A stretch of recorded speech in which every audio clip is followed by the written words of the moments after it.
3 games to go and we are coming up against Norwich, a tricky away tie. I'm joined by Howson, John and Squawker Dave for the Norwich preview on Full Time Devils. Right, let's get straight into it, guys. This week, David De Gea won our Player of the Year. Is that just amazing and shows how we have the best goalkeeper in the world? Or is it a little bit embarrassing for Man United that a goalkeeper has now won Player of the Year 3 years on the bounce? Howson, tell me. It's a little bit of both. De Gea's been amazing, and that sort of ability would need recognising whether we was winning leagues or not. I think he would still be a key player if he was at the top of the league or if we was struggling. And let's face it, we're not in the bottom half of the league. It's not like he's been peppered. We still don't face a lot of shots compared to most teams because of the way we hold possession and where we hold the possession. The thing is, he's just making world-class save after save after save, and it does need recognising. You got to remember, Chris Smalling got the Players' Player of the Year, so it wasn't a clean sweep like it was in the 2 previous years. But he's been fantastic. I wouldn't say it's embarrassing, but it is a sign of where we are playing at the moment and our position as a club. Dave, what do you think? Do you think it's worrying signs that a goalkeeper keeps winning Player of the Year? I think it's interesting, definitely. You know, all the stuff that Howson's just mentioned there. You know, David De Gea has kept us in so many games over the last 3 seasons. It's incredible. You know, he's probably the best goalkeeper in the world, you'd say, with Manuel Neuer's form not being as great of late. But David De Gea, what a keeper. You know, he can play with his feet. He's brilliant at one-on-one saves. He's sort of trademarked that sort of long barrier technique that cricketers use to field the ball. But I think that it is quite interesting. You'd want your strikers or your goal scorers to be getting with, you know, the Player of the Year, because then you're sort of progressing as a club and potentially getting yourself further up the table, because goals obviously have been a big issue this season. John, how good is he? Do you think he's the best goalkeeper in the world? Do you agree with these guys? Yeah, no, I think it's David De Gea definitely gets a shout for in contention for the world's best keeper out there. And I don't want to digress too much about it, but there was a chat about the winner for the Ballon d'Or potentially being a goalkeeper, and there was a lot of debate about that, whether or not do you incorporate goalkeepers into the same category as goal scorers. But for me, I think it's more so the importance of the influence that they exert themselves onto the pitch and onto the game. And David De Gea, it's been fantastic for us, without a doubt. And why not? I mean, he deserves it. There's absolutely no question about it. Yeah, he has been absolutely brilliant. Completely deserves Player of the Year awards over the past 3 years, I've got to say, even though I said it is a little bit embarrassing. I do think that it's a bit embarrassing that we've had to give it to a goalkeeper again. All of our players should be at the top of the pitch, not at the back. That shouldn't be where we're focusing. But that's where Man United are at the minute. Let's talk about a player who I think has been a really inconsistent player while he's been, well, over the past few years anyway. He's been a player that I've criticised, been a player that I've praised, and I've heard United fans do the same as well. Antonio Valencia. I thought he's done pretty darn well since he's come back into the team at the right-back position. He was our 4th most attacking player in our last game. Howson, do you think he's our first choice right-back now, above the likes of Darmian or Varela? No. No? He wasn't our 4th most attacking player. He was the 4th most forward in terms of positioning, but that doesn't mean he's creating anything as an attacking outlet. And that is the problem with him as a winger and as a defender. He's not attacking enough. He's an unbelievable athlete, one of the fastest, if not the fastest footballer in the world, which obviously has its benefits. I don't think he's as agile as the others, which you need, especially when you've got a tricky winger coming up against you. Valencia can be like a little bit of a brick wall. So there's a time and a place to deploy Valencia, and there's a time and a place to deploy the others. As for who's best, I still think it's a toss-up between Darmian. I like him at right-back. I like him a lot more at right-back than I do as a left-back. And I like Varela going forward. I think he's got a lot more creativity in him. But Valencia is a player that you need in a squad. He's someone that can fulfill a couple of positions. He's when he's fit, he's unbelievably strong. He's unbelievably fast. And he's pretty useful. He generally always puts in a full shift for you. So he's a player that I would keep around in a squad, absolutely. But whether he's our first choice or not, I'm not sure. And if he is, then we probably need to be improving on that. John, so I asked Howson then whether Valencia is the first choice right-back. Do you see maybe even a future for him in a different position? Maybe he could be put back further up the pitch like he was when he first come to United? Or is it a case of maybe he's lost a little bit of pace after that leg break and he's just being put right back there? What do you think? I don't know if the pace is the issue. I mean, I think just as Howson mentioned, he is a hell of an athlete, but I think the inconsistency and in terms of for what situation we deploy Valencia is the actual major issue here.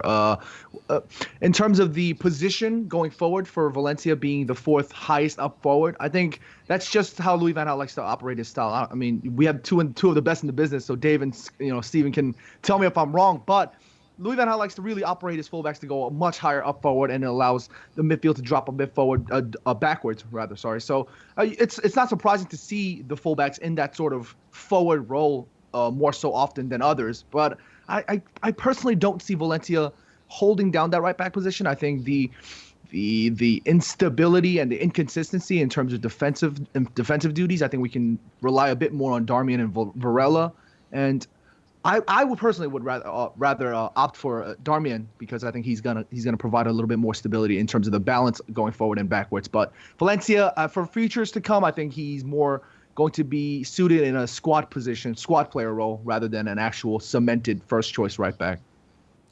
Dave, obviously a lot of discussion on whether Valencia has a long future at Man United, especially in the starting 11. But surely there's no denying that he's been in great form since he's come back into the team.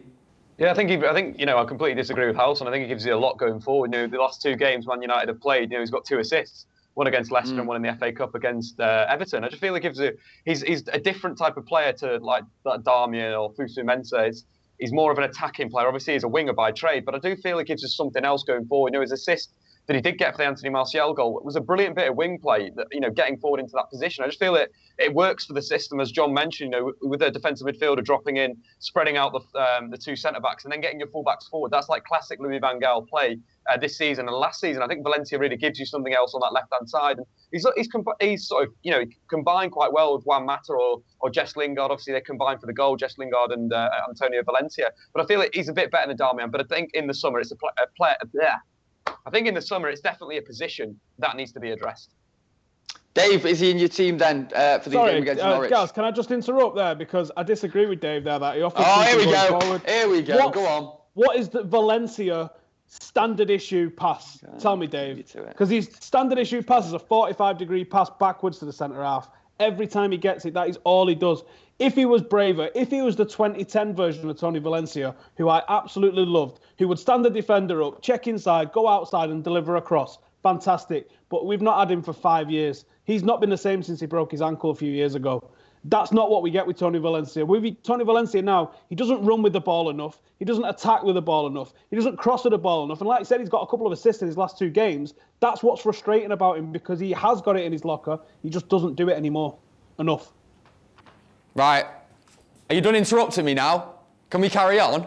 If Dave wants to reply, or he's just going to sit there smiling. I think the stats speak for themselves. 2 assists in 2 games. I think Dave's right. Dave, does Valencia get in your team? What's your starting 11? Yeah, definitely. David De Gea in goal, obviously. I think the back 4, I'd like to see Rojo out of the team, so I've gone with Valencia, Smalling, Daley Blind, Darmian at left back. I feel like Darmian at left back will give us a bit of defensive stability, with Antonio Valencia bombing on and getting assists.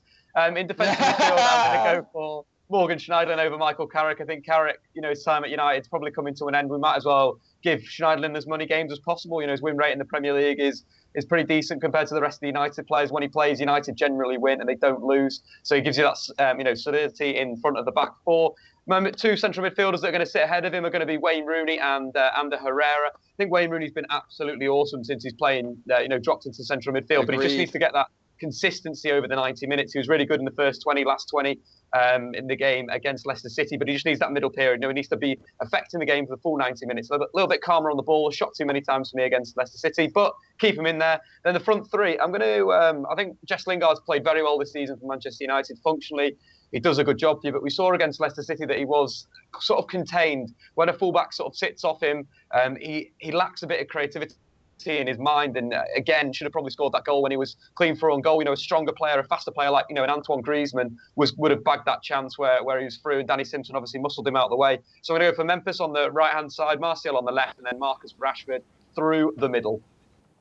John, what's your starting 11 for the game against Norwich? I've gone for David De Gea in goal, with the back 4 Rojo, Blind, Smalling, Darmian straight down the line right there, with Morgan Schneiderlin in the single pivot holding midfield role. Sorry about that. With the midfield 2 ahead of Schneiderlin, Juan Mata and Wayne Rooney, and the front 3 I've gone for Martial on the left, Memphis on the right, and Rashford up top. Juan Mata and Wayne Rooney as a centre midfield pairing. Very, very, very attacking. Very attacking. Howson, what's your starting 11? Presuming you're putting Valencia at right back and Darmian at left back, yeah? No. Okay. And I've got to massively disagree with John. John, have you even watched us play recently? How's Rowe on your team? Come on, my son. I'm going with David Nett. Right back, I am going for Tony Valencia. Centre-half partnership, there's no point even picking anybody else because there is literally only 2 players that are going to fulfil that. I'm not even naming them. But left back has got to be Cameron Borthwick-Jackson. He's got to be. There is no better deliverer of the ball from the left-hand side than him. I see the arguments for playing Timothy Fosu-Mensah there, but for me, I don't want to see him confused with playing in these different positions. He's a midfielder or a centre-half, and I don't like him played in these wide positions. I want him, if he's playing, play him centrally where you're going to get the best out of him. But Cameron Borthwick-Jackson, we saw him win the Under-21 Player of the Year the other night. And as they presented the award to him, we saw all the highlights of him. And the more you see of him, you go, do you know what? This kid is absolutely magic. From a defensive point of view, from a delivery point of view, he's got to play for me. Then, as John said, single pivot with Schneiderlin in the middle. And then I'm going to go with Herrera and Rooney just because I want to see that ball moved a little bit quicker. And I don't think Mata does that at times, especially away from home. I want to see a little bit more pace with the ball. I'm going to go with Memphis on the right-hand side because I just want to see the guy play. He's not going to play him ahead of Marshall on the left-hand side, so let's play him on the right-hand side. He is right-footed, and allow him to drift in like Lingard has done and like Mata has done. He's on the right-hand side, but he also gets to drift in and come in and do what he can centrally. And I think, though, that with Herrera there and with Rooney there, they're going to peel off to the right. Memphis can come down the middle. You've got Marshall doing the same on the left, and it's got to be Rashford up front because he's absolutely smashing it at the moment. So that would be my 11 to go and beat Norwich and possibly seal their fate for them because they're in a bad state, aren't they? Yeah, they are. Howson, you also mentioned Cameron Borthwick-Jackson quite a lot there. Dead quickly, why do you think it is that he's not in this team and Marcus Rojo is always being picked above him? Surely there's a reason. I don't know is the answer. He was ill for a little bit. But he's came back into the under-21 side, and we've seen him recently play full 90 minutes for the under-21 side. So for me, he looks ready. There's no obvious signs on the outside that there's any illness or there's any hangover from that illness. So I just don't know the answer. But for me, he would play ahead of Rojo, who's been a little bit of a liability the last couple of weeks. It's weird, isn't it? Because like when players get dropped, whether you agree or disagree with it, you can usually see the reasoning for it. And here it just seems to be that he's been part of the team for absolutely no reason at all, especially since Marcus Rojo has been so poor recently, in my opinion. Maybe guys, this is how he gets back into the team after winning the award the other night. Maybe this is his reward for winning the award, that he's brought himself back into the team. Who knows? Possibly. Maybe he's had a word with Louis, and if you have a word with drunk Louis Van Gaal, you can put any sort of ideas in his head. Guys, is there anyone from Norwich that we have to be worried about this weekend? I think you've got to look at Nathan Redmond, obviously. Had a pretty decent start of the season, has massively dropped off. And Bakani's been scoring a few goals of late, but this Norwich side, for me, they're going to get relegated. They're not good enough. Their quality's not there. They've not recruited well in January and obviously in the summer before. So I think that it's time for them to get booted out of the Premier League, and United have to turn them over. It's a big game for United, obviously, challenging for that top 4 spots. And Norwich just got to be done. Now it's obviously all on for them to do the double over us this season. Now Dave said that. John, anyone from Norwich you're scared of?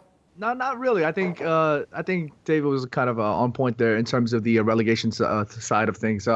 Norwich really haven't provided much. They've lost their last 3 games, and I don't think they have what it takes to really push things forward. But remember, we're heading into the final few games of the season, and as for a relegation side, they go crazy, insane, and they do whatever it takes. Sometimes they kind of run like headless chickens at most, and sometimes that sort of dismantles teams. And I really hope to see players like Howson mentioned, Rojo not being a liability in certain situations like this, because at the end of the day, when you go guns blazing, headless chickens, you run everybody into the final third, and things of that kind of ballistic nature kind of shows up, and that's where we need to be a little bit more stable. And I think hopefully, and that's why I picked Darmian, by the way, Stephen, and hopefully we kind of show a bit more stability before the end of the season.